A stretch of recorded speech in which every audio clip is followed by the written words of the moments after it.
कि इम्तियाज जलील 15 साल के बाद 2019 में मेंबर ऑफ पार्लियामेंट बना, खासदार बना। 2024 का चुनाव आया तो सब के सब एक हो गए। मोहब्बत की दुकान, नफरत की दुकान, तमाम दुकानदार एक हो गए और सबने कहा कि हमने एक मुसलमान को टिकट नहीं दिया, ना मोदी ने दिया, ना उद्धव ने दिया, ना चाचा ने दिया, ना फुला ने दिया।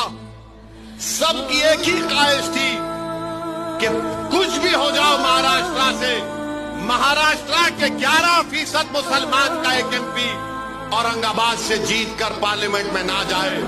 वो अपनी साजिश में कामयाब हो गए। इम्तियाज जलील को उन्होंने हरा दिया। मगर मैं सलाम करता हूं इम्तियाज जलील को, वो हार गया मगर वो मायूस नहीं